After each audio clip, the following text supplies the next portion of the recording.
Number one, the ATP depletion and loss of calcium homeostasis. And we will see how both actually are going to interrelate, and they are going to result eventually not just in reversible cell damage, but in irreversible cell damage. All right, so what are the types of injury that we are going to study here? First one will be reversible cell injury, and that's actually when, theoretically speaking, removing the insult or the damage, the stressor, the damaging factor, whatever it is going to result actually in reversal of the cell's portion, meaning the cell may go back actually to normal from this stage. Now, a reversible cell injury is going to be a one-way street towards cell death that will happen either by apoptosis or by necrosis. What are the examples that we are going to talk about? This is going to include hypoxic cell injury, ischemia, reperfusion, free radical, and chemical injury. The ones that we are going to touch upon are the first three. Actually, number 2 and number 3 are really overlapping with each other. So there's a lot of actually common grounds, and ischemia and reperfusion injury, probably around 50 to even 60% will result from free radical cell injury, and we will see how that comes to happen. So starting with the hypoxic cell injury, this is. You sure we did not do this? No. Did we did not do that? No. So starting to having deja vu from the boys, I guess, Yeah. All right, so it is the most common actually cause of cell injury. Hypoxia is the most common cause of cell injury. Now, there are other causes that are going to be actually detrimental to the life cycle of the cell. But this one here, there is no mechanism, through which the cell could adapt to this kind of injury. So when hypoxia sets in, the result of that is going to be one of two conditions, or one of two results. One of them is going to be reversible if it's light kind of insult, light kind of ischemia, or it's going to be final and irreversible if it is a severe and abrupt and complete kind of ischemia, or hypoxia in this case. Now, what are the causes of hypoxia? The causes of hypoxia, the major cause, the most common cause is going to be ischemia. This is the prototype of which is going to be when you have interruption of a blood supply that results from a atherosclerotic plaque that is, obstructing one of the arteries, or in this case, coronary artery in the heart. This is really, the prime example of that. Now hypoxia may happen actually in the absence of an atherosclerotic plaque. For example, when there is a similar amount of blood that is going to the tissue, but that amount of blood is carrying less oxygen. And this is, we see in conditions where you have problems in the lungs itself. So in the lungs, you will see that there is not enough aeration of the blood that is going through the lung. That happens, for example, as a result of, just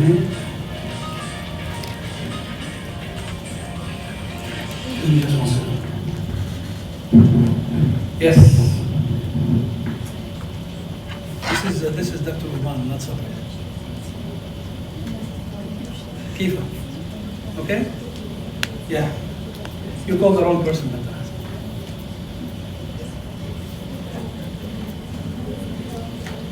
Manata Sabri become ugly all of a sudden. And his name become Dr. Urban. Yeah, this is my number now. I think my number, right? This is Dr. Ubar, right? Yeah. Because I have actually here 200 students, all from the girls, who agree that this is Dr. Ubar. I wish I'm somebody, like I would be about, like so many kilos, lighter, and I would be younger. Even though I have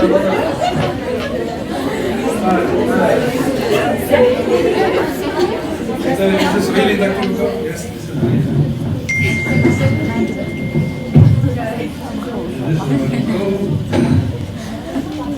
All right, sorry about that. Let's continue. So what happens actually, so that there is enough amount of blood going to the tissue, but what's happening is that when this blood goes through the lungs, there is no aeration, and that happens in so many different mechanisms. For example, if you have pulmonary fibrosis, for example, if the lungs have turned from this very pliable, spongy kind of tissue into very thick kind of fibrous tissue, This fibrous tissue will be actually sitting where it's going to be sitting in the alveolar septum, so it will prevent the free gaseous exchange between the blood and the air. So the result of that is going to be that the blood will carry less oxygen. How about if you have actually pulmonary embolus to a good section or a big section of the lung?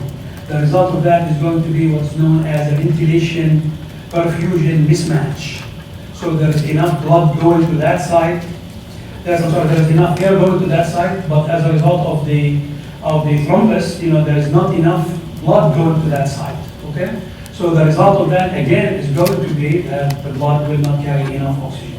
And there are many other actually atelectasis. If you have collapse of one part of the lung, that is going to shunt the blood away from that part, meaning that blood is no longer actually getting aerated in that section of the lung, and the result is going to be the same. Now, how about hemoglobin-related abnormalities? So in this case, you don't have an atherosclerotic plaque, and the lungs are fine.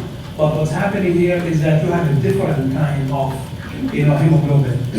That saying, if you love someone, let's set him free. If they come back to you, it is yours. If it does not, it's never yours to start with. That's exactly the case here. So what happened actually with this kind, of hemoglobin, such as the carboxyhemoglobin that will result from carbon monoxide poisoning. The result of that is going to be that the carboxyhemoglobin has high affinity for oxygen. So even though the heart is fine, there is no plaques. Even though the lungs is fine, it is actually normally aerating the blood. But as a result of the fact that you have an abnormal kind of hemoglobin, this hemoglobin is not sending actually the oxygen free to distant tissue. And the end result is going to be what? Hypoxia in different tissue, because the oxygen is not being released to distant tissue, because the carboxyhemoglobin is holding it dear to its heart, right? Is there any other kind of hemoglobin that is going to do the same? Sickle cell disease does it the same. And there are many other pathologic types of hemoglobin where you see that the affinity of the hemoglobin to the oxygen is very high.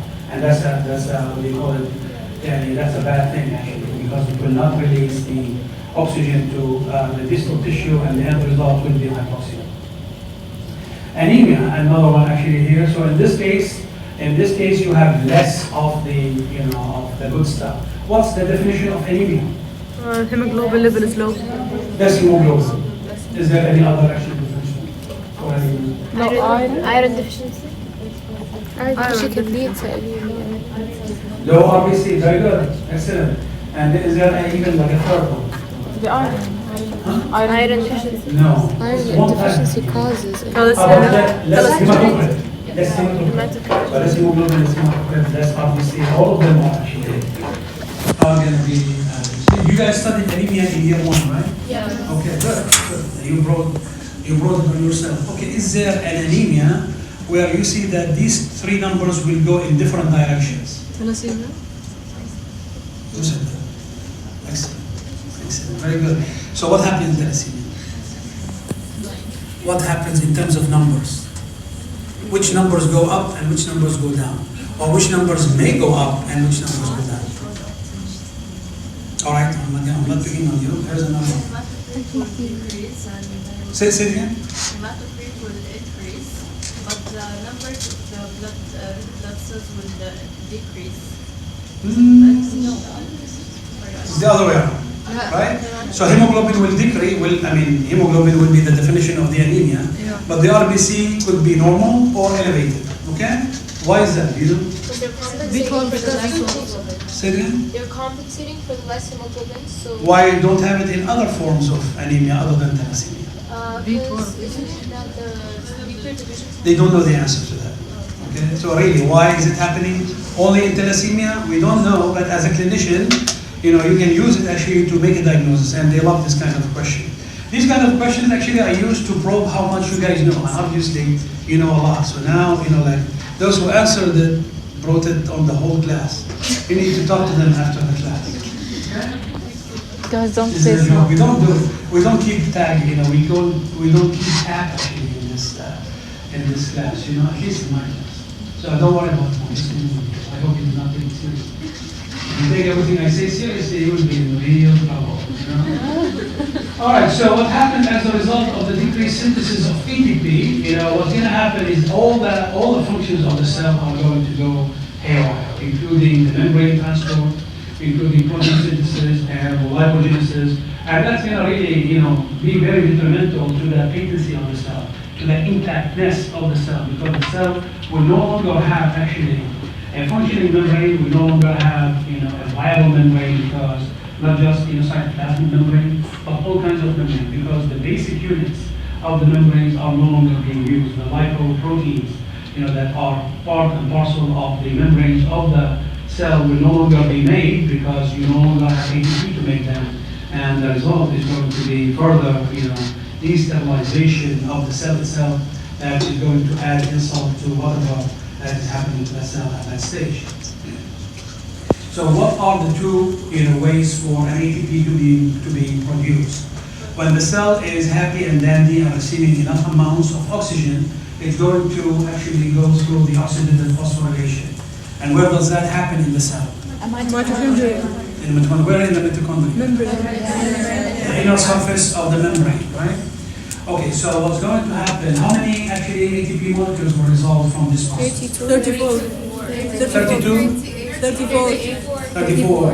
Anybody said 36? 38? Actually, no, it's absolutely true. It depends on what source you read. There are sources that go from 32 all the way to 40 actually molecules of ATP, depending on the source you read. So obviously the jury is out when it comes to that. How about the glycolytic pathway? What is the glycolytic pathway? Glycolysis. So it will take this glycogen molecule, right? And it will break it down to produce how many molecules of ATP? Two. Bigger 2. Now, will the cell actually, is the cell poor enough actually to go after this? Sure, if the cell is not receiving enough oxygen, or if the cell is having actually a problem in its mitochondria, then the cell will resort to the glycolytic pathway. And this glycolytic pathway, the anaerobic pathway, is not going to come free, because as a result of it, a lot of the deleterious effects on the cell will set up, as we will see in the next few slides. All right, so consequences of ATP depletion. You take out the ATP, the pumps of the cells will fail. So in this case, the sodium K, the sodium potassium, pump that is located on the cell membrane will actually either become dysfunctional or will cease to work. And the result of that is going to be allowing for the sodium to be wheeled in. Now with sodium, what will follow after sodium? Water, right? So what will happen to the cell? It will limp out, right? It will limp out. And that's going to be the first actually light microscopic finding of hypoxic cell injury. All right, this is number one. Now number two is that actually the cell is going to resort to doing the anaerobic glycolysis that we talked about. Now the result of that is going to be several folds. One of them is the fact that the TFK is going to be activated. Now the result of this is going to be that the cell will be losing a lot of actually its glycogen stores. So the cell will become smaller. First, the cell will become bigger. That's actually resulting from the influx of water. And then, as a result of the use of the glycogen, the cell will diminish in size.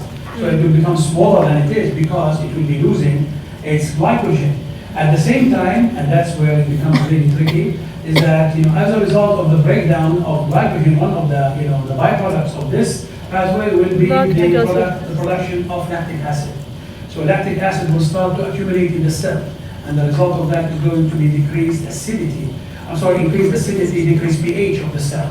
Now a lot of the enzymes in the cell are actually tuned to an optimal pH. If you actually miss that pH, if you're gonna play with that pH, those enzymes will not function anymore. And a lot of those enzymes are going to be dealing with maintenance of the cytoplasmic contents and also of the nuclear contents.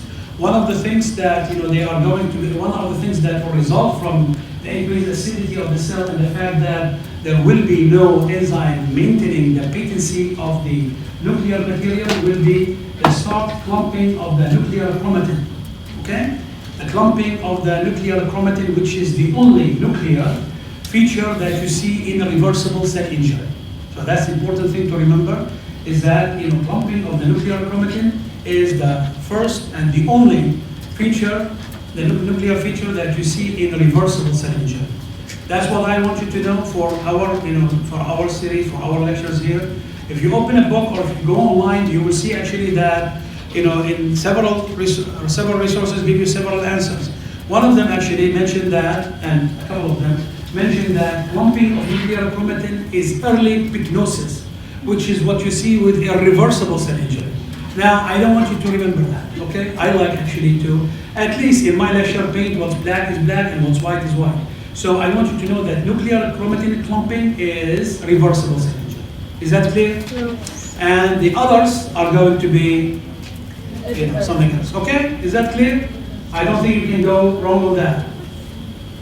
This is to make your life a little bit easier. All right, so now what's going to happen? You no longer, actually, the cell will no longer be producing protein. There is going to be decreased protein synthesis.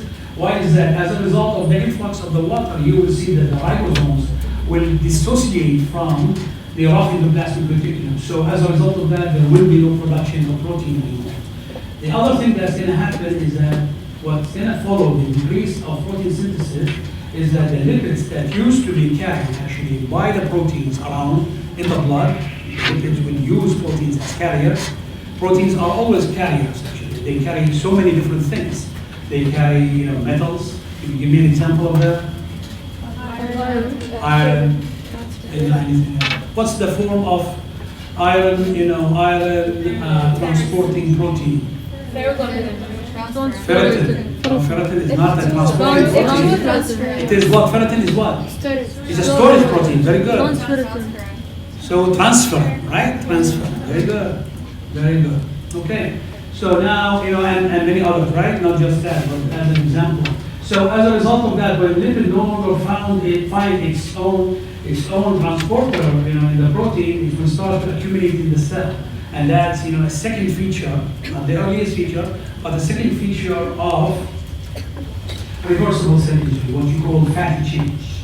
So where does fatty change come from? It comes from the fact that protein is no longer being produced in that high amounts to allow for the transportation of lipids. Lipids start to accumulate in the cells. All right, now, this is it. All right, and now actually becomes, the start of the process, which is the impaired calcium ATPase pump as a result of ATP depletion. Now that in itself is going to be enough to kill the cell, and really in two different ways, as we will find out. All right, so increased cytosolic calcium.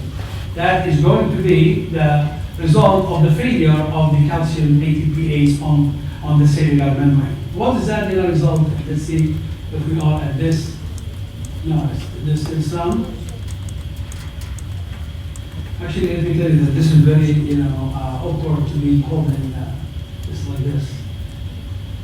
All right. So this is a flow chart, showing you what happened as a result of depletion of the ATP. The end result of each one of the leg of this flow chart will result in the first, the reversible changes seen in the cell in the form of cell swelling. Also, the ones that are going to be seen in the nucleus in the form of nuclear chromatin clumping and less protein synthesis. Doctor, Yes, ma'am. which of these pathways led to the fatty changes? Glycolysis or... Protein synthesis decrease. Can I say something? Further. I'm not sure if it is right or not. I read that losing ATP and no presence of oxygen leading to the fact that we need to convert NADH to NAD. Because electron transportation in the mitochondria is damaged. Okay. So that's why the pyruvates started to learn to make dihydroxyacetone, which is then converted to glycerol, which is made it started to make attached to the fatty acid, and then make these triglycerides. So is it the second pathway? So this is the result of the accumulation of fat in the cell, you said? Yes. I am used. So What the did you exam read? mostly. What did you read? That's the question. I went If you say videos. Wikipedia, Because Wikipedia. no. Okay. Robbins didn't mention anything, so I Okay. started to learn videos. No, Robbins does, actually, this is from Robbins. Robbins does mention it clearly Oh, that it is where? resulting from the Papa Robbins, the big Robbins. I use the big Robbins too, not the small. Oh, that's why. Yeah. Okay. So Papa Robbins stated clearly that actually increase, or the fatty chain that C is resulting from the fact that you no longer actually have protein that will carry actually the lipids in the blood. But let me check it out. What if you send me the source? I will appreciate it. This is the, I think, Where did you see that? What was the source? I watched a video on YouTube, and someone was explaining Was this that the biochemistry. Pathoma? Is it Pathoma or No, whatever? no. They were explaining biochemistry and Yeah. not in pathology. Okay, so this is a biochemistry It's explanation. like the detail. I don't recognize that actually. believe it I or don't not. recognize Yeah, well, thank you very much for actually saying the right stuff. Go ahead. Doctor, Yeah. we only said that fats would increase when protein synthesis goes down. But what about the other hormones like the thyroid hormone and other hormones that bind to proteins? Won't they increase as well? So shouldn't that also be a sign of You're talking actually about the changes at the level of the cell. Okay, you're not talking about the changes, body-wide actually in this case. But if you, and I don't believe that it's going to be, I don't think that you will reach that stage yet. You will reach that stage even, the cell would have been injured before actually you start to see changes at the level of the proteins that are carrying the hormones, or carrying, the other, other things in the blood. Okay? So we are actually limiting our discussion to cellular changes. But what happened in the for example, let's say that you have a liver disease. Okay, liver disease will result in less protein being made, right? And as a result of that, you will start to see that there is, generalized edema. You will start to see a lot of changes in whatever is carried in the blood by protein, because you no longer have enough proteins to carry that in the blood.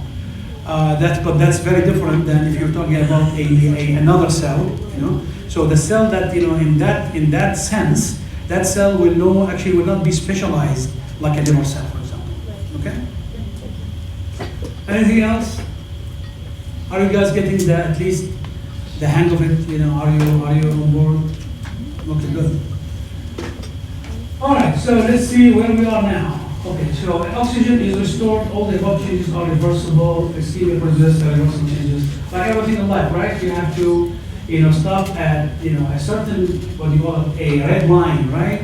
Or a line in the sand. You should not cross that line in the sand, because if you do, there is no coming back. All right, point of no return. What are the points of no return from reversible to irreversible? Let's see if you guys. So if I ask you, I will not feel guilty. Membrane damage. Membrane damage and what else? Mitochondrial damage and Mitochondrial damage and genomic damage, right? 3. If you say it, you're always right. Okay, so at this point, there's no intervention to, and then what you're going to find is mitochondrial and the integrity. Now, genomic is actually comes with it. It's understood that it happens. Everybody knows that genomic apparatus is incredibly critical to the life cycle of the cell. It is really the brain of the cell in many ways. All right, so how does calcium plays a role in irreversible injury, as we will see? Let's see. All right, mechanism. All right, just an overview about what the mitochondria do in normal conditions. The way to think about it is that the mitochondria is a powerhouse. This is where the production of ATP is happening in the cell. You take that powerhouse out, and the cell will be left with nothing to substitute for it. Now, mitochondrial damage is going to result in several biochemical abnormalities. The first thing that's going to happen is that the oxidative phosphorylation that is happening on the inner surface of the membrane will no longer be happening. Okay? So you no longer have ATP production, as simple as that. The second thing is, if let's say that the injury is not really complete, and that it is only an injury that results from partial increased permeability of the mitochondrial membrane. The end result is going to be that the cell is going to be taking oxygen from the blood, and then this oxygen is going to be put in the mitochondria, and the mitochondria is going to take it down the road of the oxidative phosphorylation cycle, but it will stop halfway. So it will not go full way towards the production of water at the end of the oxidative phosphorylation cycle. And as a result of this partial reduction of molecular oxygen by the damaged mitochondria, the end result is going to be the production of free radicals. So imagine this, it is the powerhouse of the cell, but as a result of injury, it will be actually the site of production of free radicals. And that is going to be very detrimental to all the cell. So why is that? Because you will start to see that actually these free radicals, the first thing that they are going to interact with is the mitochondria itself. And the first thing that they're going to interact with within the mitochondria is going to be the mitochondrial membrane. As I mentioned to you, the free radicals have affinity for two components of the cell. One is cell membrane, and the second one is the genome, the genome of the cell. Now, when it goes, after the cell membrane, it will simply result in lipid peroxidation. So it is going to steal one of the electrons of the lipids of the whatever membrane that is dealing with. In this case, it's mitochondrial membrane. So as a result of that, when that happens, you will see that this aberrant lipid molecule that have lost its electron is going to actually be damaged and is going to allow for increased permissiveness or increased permeability of the mitochondria, resulting in further actually injury to the cell in general, because once you have actually increased permeability to the mitochondria, then the contents of the mitochondria, such as the cytochrome C and other cofactors, will be released into the cytoplasm, and where they will be activating the caspases, and that's going to kickstart the process of apoptosis. Now, another actually set of results that will happen as a result of mitochondrial damage, including the formation of the high conductance channels in the mitochondrial membrane, what is known also as the MPT, the mitochondrial permeability transition pole. So what is that? What's going to happen actually when the mitochondria becomes damaged? There are sensors in the cell known as the BH3. These BH3 are actually part of are a small part of a big family of genes known as the BCL2 gene. And what happened actually as a result of those sensors feeling that actually the mitochondria has been damaged irrevocably, irreversibly, it's going to send to the nucleus a message saying that the mitochondria has been damaged irreversibly. And then what's going to happen in the nucleus is that the nucleus is going to start to upregulate the factors that are going to result in apoptosis. Because what's going to happen is that in the nucleus, there is a family of genes known as BCL2. I just mentioned it to you. BCL2 have sensors. The sensor get the message from the mitochondria about the status of the mitochondria. The BCL2 family have two arms of genes, or two subfamilies of genes, if you will. One of the subfamilies is what you call anti-apoptotic families, and the second one is known as the pro-apoptotic families. Why do you see that in a lot of places in the body, where you see that the two opposing family of genes are under one umbrella, under one big, what do you call it, like big family kind of gene? Why is that the case? Balance. To keep a balance. Because apoptosis happens all over the body for the cell, the programming cell death. So we need genes to control this mechanism. My question to you, that's not unfortunate. So what happened, this is, what you have in many, not just in apoptosis, but in many other, processes. You will see that there are two effects. One is anti, one is pro, and the both actually, set of genes are under one umbrella, under one gene family. Because of the splicing, it's the same So they can thing, but we cancel each splice other. different stuff, different parts of genes. That's how we. Is that? Okay. Sorry? So they can cancel each other. So Not the cancel each other, so that it will No be one actually goes what we call over. it close control. You see what I'm saying? I think someone mentioned something similar to that here. Close control, it is simply under one umbrella, so you're not really dealing with two different systems. So allowing for a very tight control of expression versus inhibition. Okay? And you see that with so many different things, throughout the body, And in this case, it is not really an exception. So in this case, you're finding actually that there's a pro-apoptotic versus anti-apoptotic. Both of them are under the BCL2 family of gene. So let's say that actually the nucleus, that the mitochondria becomes injured. What's going to happen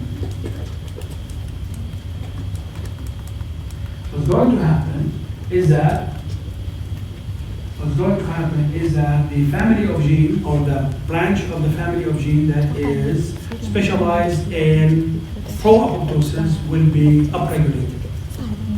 Because this is going to take the cell and kill it. Why? Because a cell that has an injured mitochondria should not stay in the system.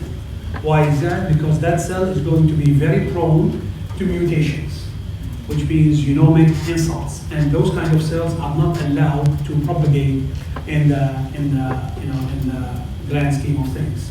Because if you let them in, that may result actually in disease, other kind of disease. Okay? So what's going to happen is that those family of genes that are specialized in pro-apoptosis, which are two, we are knowing each other to be able to touch upon today, known as the BACs and the BAC, will be upregulated. So there will be more copies of those genes, and those copies are going to actually then translate it into proteins, and those proteins will take the shape of pores. These pores. So this is the BACs and the BAC, BAK and BAS, okay? And they are going to catapult themselves. You know what catapult is, right? You know what catapult? Boys know catapult because it's military, they have their mind, on the military stuff, unfortunately. So what catapult is insert themselves into the mitochondrial membrane. So they will insert themselves in the mitochondrial membrane. And when they insert themselves into the mitochondrial membrane, what they will allow for the contents of the mitochondria to seep out, to leak out, right? What does the mitochondria have? It has cytochrome C, remember that. It has many things, right? But the most important thing that you worry about is cytochrome C and cofactors that are going to be let out. And that's activate certain number of enzymes that eventually is going to culminate with the process of apoptosis. Is that clear? Did you guys get the hang of it? The cytochrome C is what triggers apoptosis. Right. There are many actually different mechanisms for apoptosis to kick in. We will see that it is cytochrome C is going to be the one that actually is responsible for activating apoptosis from the intrinsic pathway, from the mitochondrial pathway, when there is injury from within the cell itself. Okay? Are we okay?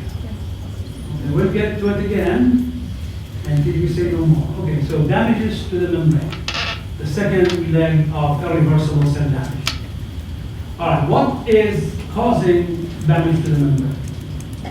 Okay, so here what's going to happen is that first you don't have ATP.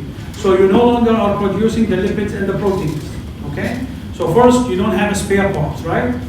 And two, whatever spare parts you're having, you're actually breaking it down. And we will see how that is happening in a second. So the first one, there is decreased synthesis of phospholipids and proteins when the ATP production falls. Now there is actually activation of the phospholipases. How does that happen? By calcium. By the calcium, thank you very much. So calcium comes in handy, right? Because it will activate those proteolytic enzymes, proteases and phospholipases. So phospholipases are going to break down the phospholipids, and you will see that the proteases is not very far behind. It will break down, the protein parts of the membranes, resulting actually in simply weakening the membrane pretty substantially. Now the second thing is that as a result of the fact that the mitochondria has been damaged now, you will start to see that the mitochondria itself will start to produce ROS, free radicals. Those free radicals, as we thought, are going to focus all their, their anger on what? On the membranes again, right? So that's going to result in added actually insults to injury. Now, activation of the proteases, as I mentioned to you, as a result of the influx of calcium, will be also one more factor that will result in weakening of the membranes. And finally, the lipid breakdown products. Lipid is being broken down by the effect of the phospholipases. Now, these lipid products are going actually to accumulate within the cell. They themselves may actually kill the cell as a result of the cell becoming having so many of those breakdown products. But another way actually for that to happen is when those breakdown products such as the N-acetyl free fatty acid, the acylcarnitine, and the lysophospholipid will start actually to exchange. They will start to take mix with components of the phospholipids of the membrane, resulting in completely messing up its permeability and also the electrophysiologic alterations, such as the potential between, for example, it's at the level of the mitochondria, between the mitochondria and the cytoplasm, which is an important factor for the impact, for the patency of the oxidative phosphorylation. So all those effects are going to result in irreversible injury of the membranes, not just the plasma membranes, but any membrane, mitochondrial membranes, the ribosomal membranes, nuclear membranes, all of them are going to be affected with these processes. So one is that you're no longer making actually new spare parts. Two, you're breaking down the spare parts that you have because of the activation of the phospholipases and the proteases. Three, you have now free radicals that are being produced by the mitochondria that will go after the membrane that will increase its permeability. And finally, actually accumulation of the lipid breakdown products, so much so that the cell itself may be no more, may die as a result of this accumulation, or actually it will trade parts with the components of the membrane, resulting in increasing permeability and also decreasing the potential between the mitochondria and the cytoplasm, between the nucleus and the cytoplasm, between the ribosomes and the cytoplasm, resulting in simply making sure that it is an irreversible kind of cell injury. All right, so these are actually the results of the damage to the membranes. First one is going to be damage to the mitochondrial membrane. What's that going to happen? What's that going to result in? One of them is going to be probably the most important one, is that you're no longer actually having oxidative phosphorylation happening on the inner surface of the membrane as one. Two, is going to result actually in simply allowing for the contents of the mitochondria, because membrane is damaged, to be leaking into the cytoplasm. Now, plasma membrane damage, in this case, it will cease to exist as a selective kind of barrier, and instead it will allow both ways actually for the process to happen. So the influx of pretty much everything from the outside in the cell, especially calcium and free radicals that will wreak havoc on the whatever left of the cell standing, and the allowance actually of the contents of the cell to leak to the outside. What will that result in? When the contents of of the cell itself, of the cytoplasm and the nucleus becomes in the ECM, in the extracellular milieu, inflammation, there will be an immune response, right? So on top of everything else, the immune cells may come actually in and start to destroy those poor cells to start with. And then injury to the lysosomal membranes. So in this case, you will start to see that those vesicles that carry this highly degradative enzymes will be leaky, will allow actually those enzymes passage into the cytoplasm, and the rest is history, because in this case those enzymes will start again breaking down. So it's what you call, this is what you call, if you guys like German cars like me, I like German cars, I cannot afford one, unfortunately. You have to talk to my administration to increase my salary for that. But I like German cars, I can always say I like German cars, nobody can stop me from saying this, right? What happened, the German way of killing, have you guys ever heard of it? They are so actually artistic, it's amazing. It really resembles their cars. Their cars are amazing. I heard at one point in time that they put, believe it or not, cement in certain, kind of BMW to make sure that the car does not fly, because this is how good it is. It is so fast, it may fly actually. This is real, this is not a joke. I heard it once that they actually add extra weight on the cell to make sure that the car is stable. The car is stable on the road. Okay. So here's what it is. The German invented in World War II a kind of thing called the blitzkrieg. Do you guys know about it? it is making sure that your enemy will not survive the light of the day. And the way they do it is that they kill from the air, they kill from the sea, they kill from land. So they make sure that there is absolutely no way that anything is going to to survive. And that's exactly what it is. Because obviously there's no way to survive this. Now, and this all started where you have ATP depletion. So you start with ATP depletion and end up with what? End up actually with the fact that immune cells may actually come in and probably enjoy the party or participate in the party. Lysosomes may be there and as well. And again, the cell, the poor cell is going to be on its way to the next slide if you see that. Okay, so the end result is going to be what?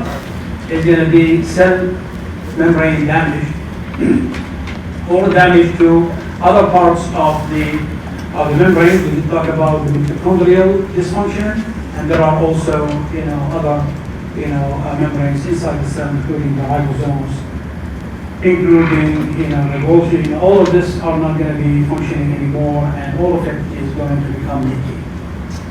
You guys want to do? You said you want to. Okay, great. Let's do 5 minutes break, and please come back in 5 minutes. Which is the role of calcium in reversible and irreversible cell damage. So the starting point is going to be, So the starting point would be a little increase in calcium level that will result from the failure of the ATPase pump. So failure of the ATPase pump is going to result in increase of calcium level to start with. Not really very high increase, but small increase. If the injury does not stop, and if the hypoxia is still there, then there will be added influx of calcium inside the cell. So the cell will move from a reversible to irreversible cell damage if you think about it just relying really on the calcium, because the minute that the calcium is inside the cell, it's going to activate the hydrolytic enzymes. It will activate the phospholipases, the proteases, the ATPases. So it will make sure that the cell is going to be normal. Now, when those enzymes are activated, what kind of death will the cell be suffering? Is it necrosis or apoptosis? So necrosis, right? At the same time, influx of calcium inside the cell is going to result in increased mitochondrial membrane permeability. And what will that set the stage for? For apoptosis. So you're seeing that the same factor is actually resulting in two competing ways to die. You cannot make this stuff up. It is resulting on one hand in necrosis and on the other hand in apoptosis. In your humble opinion, which actually of the two is going to win the day? Necrosis. If you say necrosis, you would be right. Why is that? Fast, absolutely. Chaotic, right? Chaos always wins the day, okay? At least it wins that day. It will not win eventually, but it wins the day. Now, why not apoptosis? Why would not apoptosis be the way for the cell to die as a result of the influx of calcium? Because apoptosis is very organized, right? It goes through stages. It has to have its marching order from the nucleus, right? And then you see the three phases, the initiator phase, and the executioner phase, and then the take up phase by the macrophages. This one here, you don't really need that. It's simply destroying the cell and opening it up to the conditions, to the circumstances. And that's pretty easy to happen. So what's going to win the day is going to be calcium. So simply, if nothing happens as a result of ATP depletion, other than the failure of the calcium ATPase, believe it or not, that's going to be more than enough to take care of the cell, fair and square, and make it, part of history. All right. So this is what you're going to find. Where are the calcium coming into the cell? What are the sources of the calcium? Part of it is going to be coming actually from the outside in, right, as a result of the calcium ATPase failure. But part of it is going to come from the rest of the cell contents, including the mitochondria, including the ribosomes, including other Golgi. It will end up actually all in one pool, which is the intracytosolic calcium pool. And once that actually reaches a threshold, it will start to activate the rest of the enzyme that we talked about, and the rest is history again, because all of it will make sure that the cell will be normal. Now, how is that related to your function as a doctor? What's going to happen as a result of the disruption of the basement membrane, the leakiness of the basement of the cytoplasmic membrane, and other membranes as well? What's going to happen is that those contents that were in the cell will become going to the ECM, to the extracellular matrix, and from it into the blood. And that's actually how you will be figuring out that there is a cell injury ongoing. Why? Because the cellular contents are now in the blood, whether that is the CKMB, the creatinine kinase, what MB stands for, muscle and brain. Where do you see that? In the heart, okay? So it's pretty specific actually for the heart, the CKMB. Is there any other enzymes that is specific for the heart? Troponin. Who said troponin? Good. So troponin is the actual one that is going to be even more specific and that will rise earlier than the CKMB. Now, LDH the same way as the cardiac. So what happened actually, these enzymes have no business actually being in the blood. That was a trick question that was on the board, believe it or not, is what does the AST and ALT do, in the blood? What do they do, the AST and the ALT in the blood? The answer to that is nothing. They do nothing. They are indicator, exactly. They are indicator of liver. Do you see it in normal condition? Do you have a normal AST and ALT? Yes, you do. We do. Don't you have a turnaround life cycle for the cell? Don't these cells die and they will be releasing some of it in the blood? That's actually, so there's a normal. If you look at any kind of metabolic profile of a patient, you will see that the AST and the ALT will have a value between 20 to 30 international unit.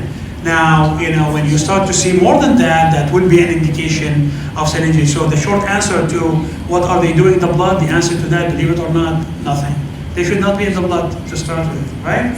Or at least not in that amount in the blood to start with.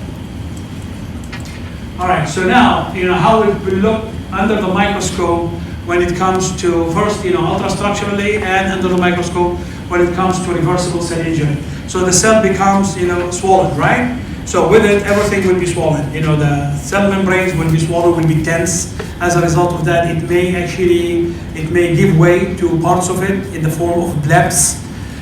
Also it becomes too much, it may burst, simply. The cell may burst and open up. That would be a way, for the cell to die. Now, the other thing that we talked about is the fact that actually you start to see also fatty, change. Fatty change, and then fatty change that we talked about right here. Okay, first one is the cell swelling that we said is the first thing that we're going to see as a result of cell injury, followed by fatty change. And then what we're going to find is that everything in the cell will be receiving this water. So not just the cytoplasm cells, but ribosomes. You will start to see that the nucleus will burst in, the mitochondria itself becomes also swollen. And at the same time, the fact that you no longer actually have, or the more that you have acidity in the cell, the more the pH will become lower. The enzyme that is entrusted in maintenance of the nucleus will become disrupted, and as a result of that, you will start to see chromatin clumping. Okay, so that's one way for that to happen. If you remove the hypoxia in this case, the cell may go back to normal again. Okay, so if that happens, then how do you establish that? Let's say hypoxia in the case of a myocardial ischemia. You establish the blood supply, right? You establish the blood supply, you go through the plug, you go through the blockade, and you will be able, but unfortunately, as you will see, there are other things that you need to put in mind when you are establishing the blood supply, including what is known as ischemia reperfusion injury, which will be part of, again, unfortunately, your intervention, the iatrogenic intervention in those patients. Okay, now, here's a beautiful picture showing you, how injured, damaged, reversibly damaged tubules versus normal tubules in the kidney, affected by by, in this case, ischemia. So you can see actually that there are ones that are spared, and there are ones that are pretty, affected with this process. The ones that are spared, have a smaller cell, as you can see, voidal smaller cell, well-wrapped kind of cell and well-wrapped kind of tubule, compared to this pump kind of tubule right here. So in this case, why do you see the pumpiness of these, tubular cells is resulting from the influx of water in them. So much so that the nucleus is no longer having a central location. As you can see in these cuboidal cells, the nucleus is all over the place as a result of the influx of water in those cells. Now, one question would be is, how do you know that it is water? Then you have to go through the list of things that may actually look like this. For example, glycogen may actually look like this. How would you differentiate glycogen from other lipids? Clear cell. Stain, which stain? PAS stain. PAS, periodic acid skip stain, that is going to highlight actually glycogen. But to make sure it is glycogen, there is a second step. This is what we call a classic, very old-fashioned pathology. Then you would use actually a diastase, and the diastase is going to digest actually the glycogen. So you do PAS with and without stain. What happens after you do a PAS, following digestion by diastase? You will see nothing in it, right? So that will be a confirmation that what you are dealing with is actually glycogen. Now, in this case, will PAS stain anything? Absolutely nothing, because it is not glycogen, right? So the PAS will not stain any of this. All right, so now here's another actually nice example. Here it is a myocardium, and this is the surface of the myocardium. This is the deeper part of the myocardium. The coronaries are cruising on the surface of the heart, right? So begin the perforated branches that are going to reach hopefully as much as it is needed to supply the rest of the myocardium. Two things: the more distant you go from the origin, the less likely that it's going to supply it with enough blood. The other thing is that as a result of a very thick myocardium, those poor vessels are going to collapse. So that's going to impede actually supply to the distant myocardium, because the vessels will have tapered off and become smaller and smaller, and it is much more likely that they are going to collapse under the weight of the myocardium surrounding them. So as a result of that, you can see actually that the most superficial layer, in a case of ischemic coronary that is affected by atherosclerotic plaque or by an embolus actually of some sort, the result of that is going to be I think that the embolus will have actually a different way to do it. This is most likely happening on a long-term kind of way, atherosclerotic plaque that is increasing in thickness with time. So the result of that is going to be what? The most superficial layer is intact. The next layer is going to be reversibly injured. How do you know they are reversibly injured and they are not dead? How would you tell the difference between a reversible injury? The nuclei are still standing, right? All the nuclei, the minute that you see nuclei, that means that the cell is still alive, okay? Now, you also see vacuums, right? What are these vacuums? This is the vacuole change, the hydropic change that we talked about. The water that had went in, that had came in as a result of the failure of the NAK ATPase, right? So this is the second thing. Now, you can see actually that the most distant layer of the myocardium is simply gone completely. Why do you say that? Because if you look here, all the cells lacking actually nuclei. So what you're looking at is simply dead tissue. Now, will death stand up? Will it last actually for a good period of time?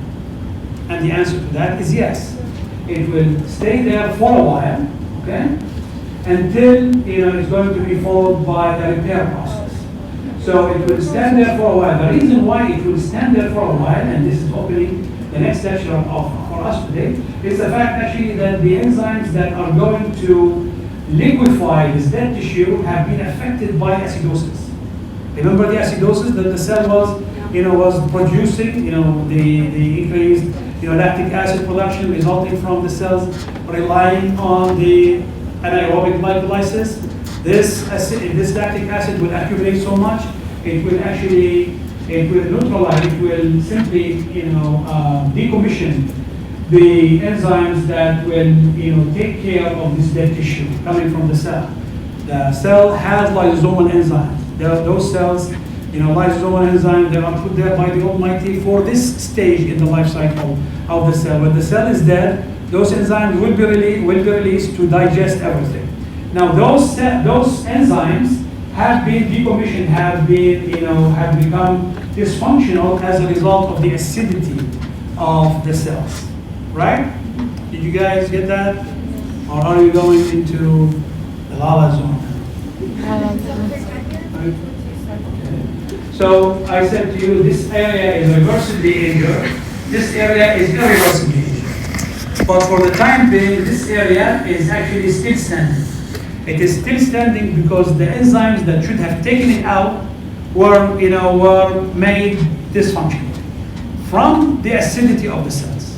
Because those cells obviously have gone through glycolytic anaerobic glycolysis for a period of time, for a good period of time, accumulating the lactic acid, making those enzymes that will take care of the cell after they die, dead. Okay? So now, what is going to take care of this cell? Will you allow, if you are the heart, will you allow dead tissue in your midst? No, right? Why is that? Why? So what? Few cells that are dead, who cares, right? Not infection. Weakness. Will you allow, this is a very dynamic tissue, it's a very forceful tissue, right? Will you allow it actually to contract with the rest of the heart? Absolutely not. Why? If you allow it, it will perforate, right? It may result in heart perforation, absolutely. So now this has to be substituted. How does substitute happen? Fibrosis. By? By what? Fibrosis. Fibrosis, good.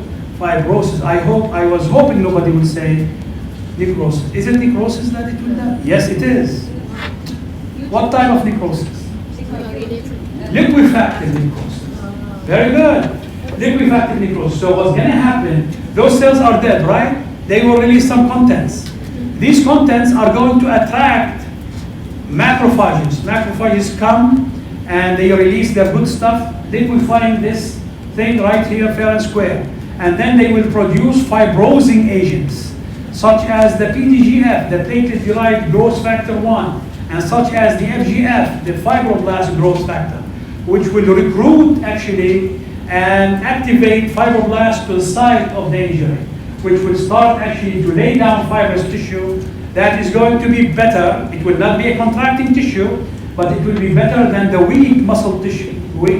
The dead muscle tissue that was taken out from here. We'll get to it again when we do cell death, hopefully. I'm not so sure about this anymore. Okay? All right, here's another example about actually liver injury that happens as a result of reversible cell injury. In this case, you will start to see fatty change. The fatty change that will result from this is going to be resulting from the lack of proteins. So the fat will start to get deposited in those cells, resulting in the fatty change that you see here. The lipid vacuoles are known to be actually what you call cookie cutter.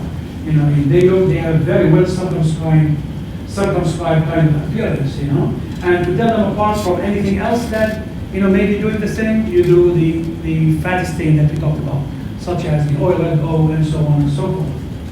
All right, so what do you see, ultrastructurally at the level, of a cell that is reversibly injured? You're going to be finding the following. Let's see, let's do it on the picture. So there's so much fluid that has come in, the cell will simply start to build, to dim out. So, and parts of the membrane will become weakened and they will give way to depths. This is what's going to happen at the plasma membrane. Not only this, there's so much water coming in, it's going actually to result in generalized swelling and swelling of all the cell contents, including ER swelling, including nuclear swelling, mitochondrial swelling, and clumping of nuclear chromatin. That is going to result from the fact that we no longer have ATP to give to the enzymes that are entrusted in maintenance the dispersion, the fine dispersion of chromatin within the cell. The chromatin in normal condition is finely dispersed, finely distributed within the nucleus. When you no longer have that nuclear enzyme that takes care of this business, you will start to see the clumping of, the genome, the chromatin within the nucleus, which is, as I mentioned to you, the first and the only sign of nuclear, damage that happens. Right, now what you see in irreversible cell injury, you will see everything that you have seen with reversible cell injury, but you add to it the hallmark of the irreversible cell injury. In this case, it is going to be the nuclear changes. The nuclear changes that you're going to find will start with pignosis. So pignosis, this is where the nucleus becomes rounder and smaller and denser. Then it will go into a phase where it will start to break apart or fragment, resulting in what you call nuclear dust, in the process known as karyolexis. And the last one is simply under the effect of one of the DNases, one of the enzymes that will simply eat up and destroy and lyse, the rest of this nuclear dust, making it no more, making it a shadow of itself in the process known as karyolysis. Here's an example. So what happened for the cell itself, usually it has to go through these stages. So you see pignosis followed by karyolysis, followed by karyolysis. But those cells in the tissue, in the same tissue, are going through this process at different times. So you may end up actually seeing exactly what you're going to be seeing here now. You're going to be seeing cells that are showing up with pignosis, cells that have lost the nucleus altogether, as in karyolysis. Okay, same exact thing here. You may see actually cells that are in the process of karyolexis, fragmentation of the nuclear membrane, and finally, simply disappearing, in the form of, karyolysis. All right, so the things that you're going to be seeing structurally in an irreversible cell damage, you're going to be seeing the same exact thing that you have seen in the ultrastructural changes seen with reversible cell injury, but you add to it the mitochondrial densities and the nuclear changes. Now, you may actually ask a question about mitochondrial densities, and I have to be honest with you, I looked up what is this mitochondrial density. I could not find anything except the fact that actually calcium may be finding its way again into the mitochondria and getting deposited there, showing up in this kind of densities. If you find anything else, please let me know. How about this? So this is, like I said, you may actually go and look for this. You come in, we will have our deal, right? I will help you, you will help me out, okay? Or vice versa, if you know what I mean. I cannot say more than that, I'm sorry. So you will see changes in the plasma membrane. You see changes in other membranes in the cell that become very permissive and very permeable. In this case, you're going to be seeing actually, again, according to what I read, is that the calcium, one of the things that are going to go back into the mitochondria, get deposited, show up with this large densities within the mitochondria. And then, of course, the nuclear changes that we have talked about. Nuclear pignosis, karyolysis, and karyolysis. Now, why I'm telling you that we take care of, take care of me and take care of you. Before that, actually, before I came to this place, one of the things that were always there were, this individual, initiative. There are people who read more. There are people who answer questions more in the class. And I always felt that, there should be a way for that. Unfortunately, that's not the case anymore. So now you have really very limited number even on the PBL. Do you know how much is your PBL in POD? 5 or 10? 5? Wow, that's really bad. I believe it should be, it used to be 20, believe it or not. Over the years, it has gone to 15, then to 10, and now to 5. 5 is really, I have to talk to some cases ولا درجات؟ So 95 is the midterm and the final exam, right? Okay. Anyways, all right, guys. So now you have gone through the list of things that happen at the level of. This is your lecture, right? Okay. I took that slide out, so you don't need to read that slide. Okay. It's not really related to what we are going to talk about. Let's move on to ischemia, reperfusion injury, and free radical injury. Okay. And so what happened actually? Free radical injury. You already know what free radicals are, right? Those unstable chemicals missing in an electron, right? Simple story, really. Trying to go and steal, electron from anything that goes in its way, resulting in creating more free radical. It's a vicious cycle that you have to break it at one point in time. Do normal cells produce free radicals? Yes. In very minute amount, yes. And how are these free radicals taken care of? By the anti-free radical mechanisms that are present in these cells, in all cells. Are there cells that produce a lot of free radicals? Again, the answer of that is yes. What are these cells? Macrophages and neutrophils, because they use them for their killing mechanism or killing functions, right? Now, how, we're going to go through some of those processes that result in the production of free radical. One thing actually before we go there, is that free radical injury is a final kind of injury. There is no coming back from it. There is no like mild injury, there is no severe injury. There is one type of injury. Why? Because free radical, as a matter of policy, goes after the membranes and go after the genome, right? And from these two kinds of injury, there is absolutely no recovery. So it's a one-way street from the get-go. Now, where do you see? Let's talk about ionizing radiation. So there is a tumor. You put in the beam as a radiation oncologist, and you hit these tumor cells with the beam. One of the things you're doing actually, how do you do the killing in this case? You are creating hydroxyl groups as a result of splitting of the water molecule. The hydroxyl group is going to go and kill the nearby, cancer cells as a mechanism of action. But also because this beam is going through the skin, right? Of that, you're doing it transcutaneously. That means actually that the skin overlying the tumor is going to be affected in this process as well. Okay, so how would you bypass that? Let's see who's going to, among you, going to be an oncologist. How do you bypass, injuring the skin or injuring the overlying tissue that is, on top of the tumor? By doing what you call localized radiation. So, for example, prostatic adenocarcinoma, you bring in what you call radioactive seeds. You implant it into the prostate in the patient, and those radioactive seeds will start to work on the prostate tissue without actually exposing the groin, and the pelvis of that patient to the outside, radiation. You do that, and you will be injuring a lot of actually, tissue on its way to, to the prostate as a result of the location of the prostate.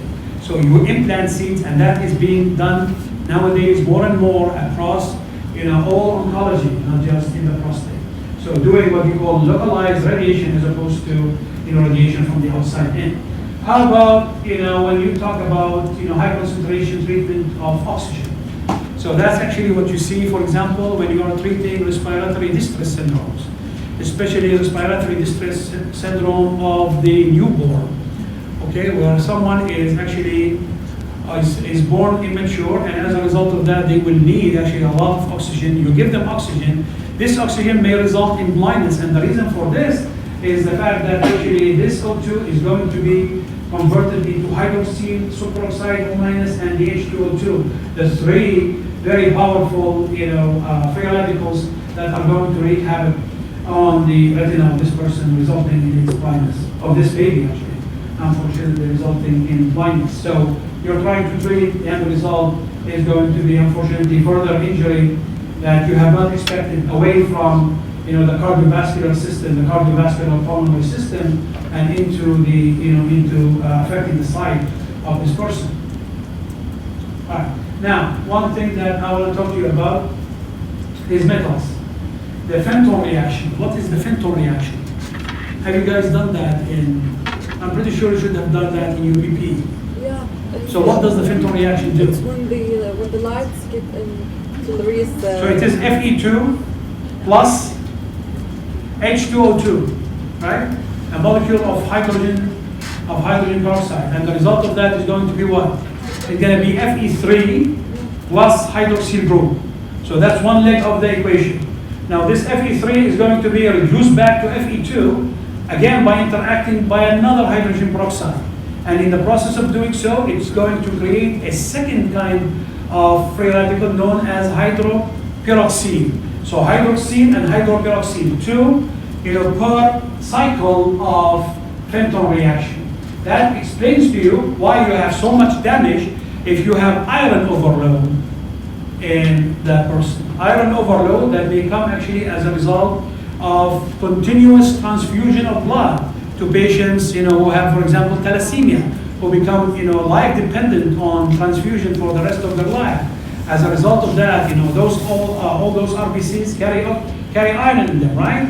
Where will this, iron go? It will start to get deposited in tissue. Like what? Like the heart, like the lung, like the skin, like the pancreas, like the liver. Everywhere, they are going to be, deposited. They are going to result in injury through free radical, formation, where you start to see that the tissue will become fibrous. So those patients are going to result in restrictive cardiomyopathy. Those patients are going to result in fibrosis of the pancreas and diabetes mellitus that will result from this. They may result in fibrosis and also known as cirrhosis of the liver. Okay, this may even go, because it will incite chronic inflammation in the liver and in other tissue. But in the liver, it may actually go all the way to create actually liver cancer as a result of the chronic inflammation that will be associated with it. Now, cigarette smoking, you cannot go wrong with cigarettes, absolutely. It is the catch-all. You want carcinogen, it is right there. You want toxin, it's absolutely there. How about some free radicals? Yeah, they pour in some free radicals here and there, just to make sure that they are covering all their bases, right? And they keep on giving. I remember one guy where I come from in Syria, in Antakya, used to actually, this is how he used to market his cigarettes. Say, what is it? I should not be saying, but those Arabs of you will understand. Say, as-sam al-hari. So he's actually standing in the middle of the road, holding the pack of cigarettes. I swear to you, I'm not making this up.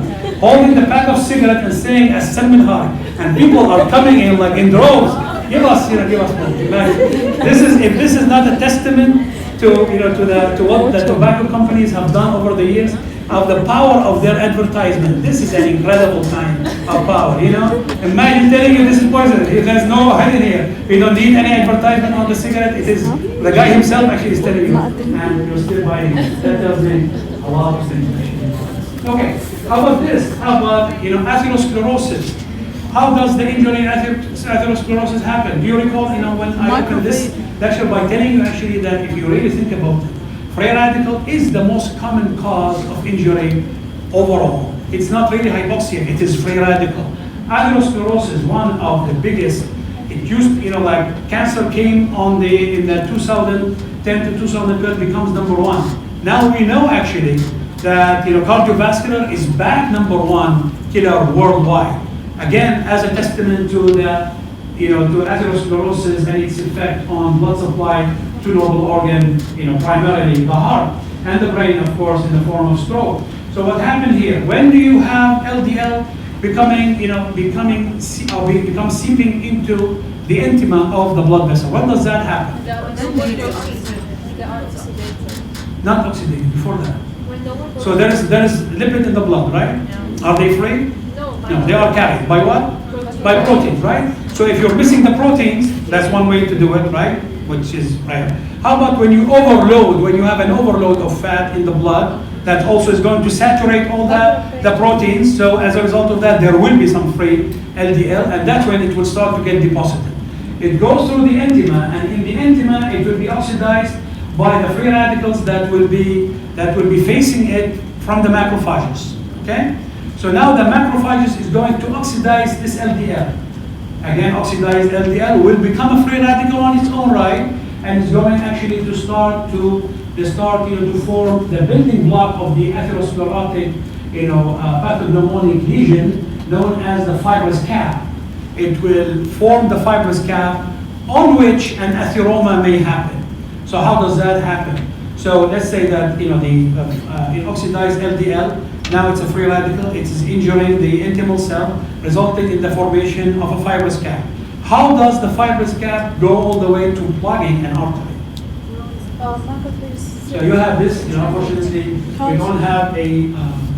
So this is the blood vessel, and here there is a fibrous cap in this part of the blood vessel. How does that result in an atherosclerotic plug? More macrophages are going to infiltrate it, trying to break it down.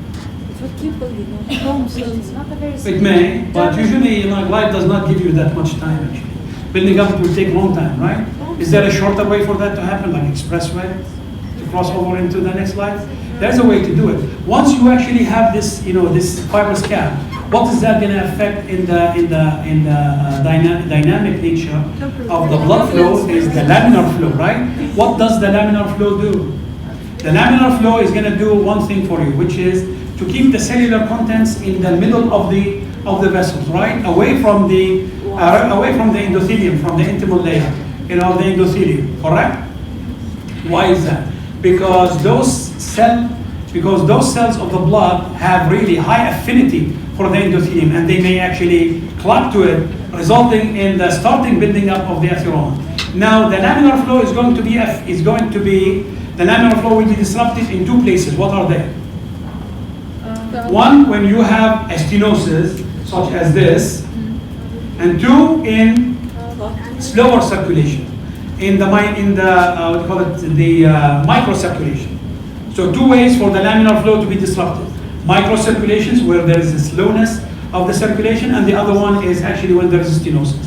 So when stenosis happen, no longer laminar flow, you're bringing in all the good stuff, the white blood cells, and especially the platelets in direct contact with the intima, and the rest is history, because that's where the atheroma will start to build up, because those cells will clog to the to the endothelial cells, and you will start to have building of the atheroma on top of the fibrous cap, resulting in a complete blocking. Okay, you're absolutely right. It may go up higher than this, but usually the way to happen is that it will result in atheroma on its surface. All right, so how about this? Here is atherosclerosis. Again, how do you relate it? You're related to free radical injury. What are the important? There are tons of free radicals that are around. Any metal could be a free radical, or its metabolite could be a free radical, as a small any drug from that. Could be a free radical. But the ones that you need to know for sure are the O-, the OH-, the hydroxyl group, and the hydrogen peroxide. Each one of them have its neutralizing system. Okay, that takes care of it as long as it is in a minute amounts. Anything above the ordinary, forget about it. There is no way of coming back from this type of injury. All right, now, how does it happen? We already have talked about this.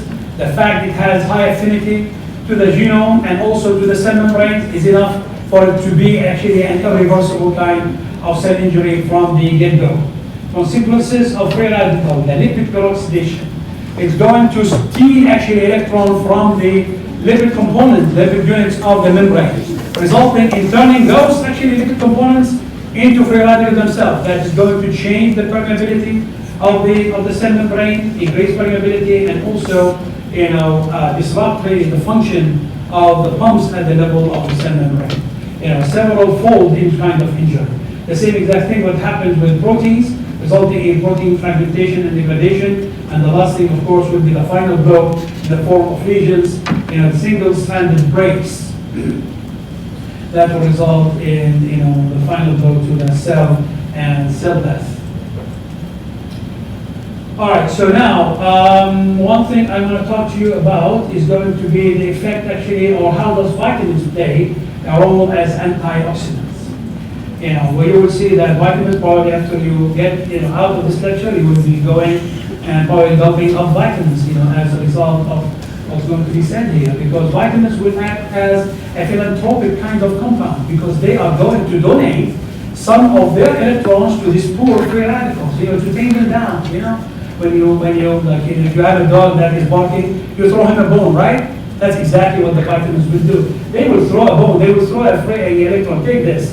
Play with it a little bit, to save the rest of the tissue from your injury, from your bad effect. That happens, with vitamin E and also with vitamin C. You will see that those vitamins go actually after, a specific kind of injury. So vitamin E is going to prevent, or is going to ameliorate, somehow, manage to, make it less, the injury that happens as a result of the LDL oxidation and effects on the blood vessels. And there are books that have been written on this topic. Vitamin C, on the other hand, is going to take care, of the smart ones who smoke, trying actually to neutralize, the hydroxyl group that they are actually smoking in and out in their, in their airways.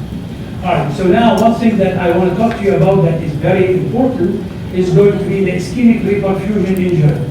And the basis for this is as simple, as the following. So let's say someone has been affected by an atherosclerotic plaque. This atherosclerotic plaque is preventing blood supply to the distant myocardium. The area in that distant myocardium will become injured. First, reversible. So even though it is a reversible injury, but that area started actually to have problems with the mitochondria. The mitochondria will actually not be functioning at its full speed, so there may be partial reduction of molecular oxygen, as I mentioned to you, that will result in production of free radicals, and also the fact that actually those cells start to be, getting in, more calcium, and that's going to result in death in one of two ways, either necrosis or apoptosis, right? So now what's going to happen actually when this injury goes beyond the allowed time of 20 minutes, let's say 30 or 35 minutes of ischemia of the myocardial cells. The cells that are affected by the ischemia, not all of them will survive, right? A lot of them will die. When they die, what will they be releasing into the ACM and then from it into the blood? Into the regional blood. Their content. Say again? Dear cellular contents. Cellular contents, including calcium and free radicals, right? So now you are the good doctor who, with all the goodness in the heart, in the world, you come in and you actually put in the stent and you establish blood supply to this distant myocardium, right? And on the way in, you are going to be actually helping this whatever cells that are still not dead, if there are nothing intact anymore, that are still not dead by re-establishing blood supply to it, right? But also in the process of doing so, you're releasing whatever was held behind the obstruction, right? Into the regional circulation. So the cells that were not affected initially by the ischemia, now they are going to get affected by the free radicals and the calcium that are going to be flooding nearby cells from the dead cells. Did you guys get that? And the end, again, the rest is history. Why? Because then you will see that those cells, as a result of the incredible amount of, regional amount of hypercalcemia that is going to be there, and also as a result of so much of free radicals that will be concentrated in that region, they will actually destroy those cells that were intact to start with. So this is what you call actually ischemic reperfusion injury. That's when there is an extension of the injury to cells, the injury and death to cells that were not affected by the ischemia in the first place, in the first instance. Beyond what was affected in the first instance, extending that injury as a result of the influx of calcium and free radicals into those cells. Do you agree with that? Yeah. Anybody who does not agree with that? Go ahead. You are. How do they overcome? That's a good question. This is what the clinician will ask himself. So my question to you is, how do you overcome it? That was a question I asked one of the classes over the years. How do you deal with that? So you actually, as a physician, you have to establish blood supply, right? Yeah. How do you avoid this condition? Nothing. You're a surgeon, for sure. Let's see who's an internist. Go ahead. I was thinking about neutralizing the free radicals before. You are a pathologist, for sure. You're going into the pathology mechanism. No question about it. There's no internist here, right? Yes. That's bad, really. They say that real medicine is internal medicine. It is not really surgery, and it is not really pathology. Pathology is great, but it is only after the fact. Maybe. When your patient is looking up without a pulse, this is a joke. Okay, go ahead. You change your approach, you go to another method. Huh? You change your approach, you go to another method. Approach. Maybe. Now actually you're becoming like a space data. How do you do that? Good. That's exactly what you need. You need to think about it from the outside in, as opposed from someone in the middle of the problem, like you are now in the POD, and looking inside out. How do you deal with that? Cabbage bypass? No. Cabbage. The same exact problem. Maybe. You liver bypass? The Same as that. Again, the same issue will happen because you're going to be releasing those amounts into other sides of the heart that were not affected. How about actually if you do it the American way? Okay? The American way is that after they receive a 911 call, in 60 seconds, the paramedics are on your doorstep. Why do they do this?